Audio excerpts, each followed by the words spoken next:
일을 잘한다는 건 무슨 의미일까요? 우리는 자주 저 사람 일 잘한다 또는 일을 너무 못해 라는 말을 씁니다. 하지만 가만히 생각해보면 그 기준이 모호할 때가 많습니다. 어떤 사람은 발표를 잘한다고 느껴서, 어떤 사람은 실수를 하지 않는다고 느껴서, 또 어떤 사람은 눈치 빠르고 말을 예쁘게 한다는 이유로 일 잘한다고 평가하기도 하죠. 그런데 정말 그게 일을 잘하는 것일까요? 이 영상을 끝까지 보시면 일 잘하는 사람에 대한 막연한 인상에서 벗어나 직무별, 관계별, 성장 단계별로 구체적으로 일을 잘한다는 것이 어떤 의미인지 정리해 보실 수 있습니다. 그리고 무엇보다 지금 내 일하는 방식에 어떤 개선이 필요한지 스스로 점검할 수 있는 기준도 얻게 되실 거예요. 우선 많은 사람들이 갖고 있는 흔한 오해부터 짚고 가겠습니다. 말 잘 듣고 시키는 일을 빠르게 처리하고 무리 없이 조용히 일하는 사람. 이런 사람을 상사는 편하게 느끼고 평가도 좋아 보일 수 있습니다. 하지만 실상은 다릅니다. 업무를 처리하는 속도보다 더 중요한 것은 그 일이 어떤 문제를 해결하고 있는지, 왜 이 방식으로 접근했는지, 그리고 앞으로 어떤 리스크가 있는지까지 고민하고 있는가 하는 점입니다. 즉,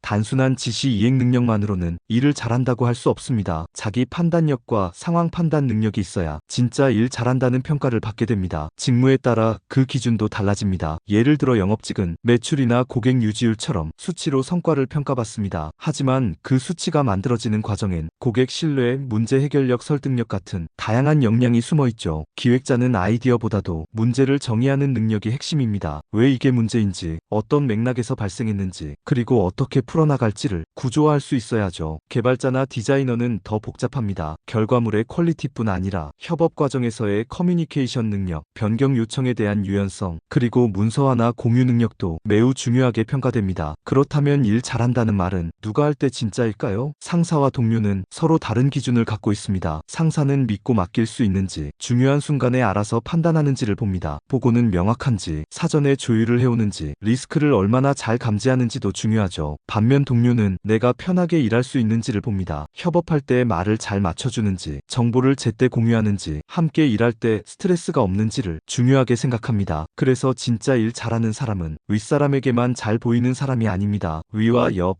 즉 조직 전체에서 신뢰를 받는 사람입니다. 또 하나 중요하게 봐야 할 건 메타스킬입니다. 메타스킬이란 일을 잘하기 위한 보이지 않는 기술입니다. 일정을 잘게 쪼개고 우선순위를 정하는 능력, 여러 사람이 얽힌 일을 조율하는 능력, 문제가 생겼을 때 당황하지 않고 논리적으로 접근하는 능력, 이런 것들이 쌓이면 위기 상황에서도 흔들리지 않는 사람으로 보이게 됩니다. 이 능력은 단기간에 생기지 않습니다. 많은 시행착오와 피드백 속에서 조금씩 다듬어져야 합니다. 마지막으로 회사가 진짜로 원하는 사람은 어떤 사람일까요? 회사 입장에서는 관리하기 편한 사람보다는 조직의 복잡한 상황을 스스로 이해하고 문제를 스스로 조율하고 상황을 더 나은 쪽으로 이끌 수 있는 사람을 더 높이 평가합니다. 이런 사람은 단순한 수행 능력을 넘어 조직에 기여하는 방향성을 함께 고민해 줄 수 있기 때문입니다. 결국 일을 잘한다는 것은 결과만 내는 사람이 아니라 과정과 관계까지도 고려하면서 지속 가능한 성과를 만들어가는 사람이라는 뜻입니다. 오늘 이 영상을 계기로 나 자신에게 질문을 던져보세요. 나는 지금 어떤 기준으로 나를 평가하고 있는가? 내가 성장하기 위해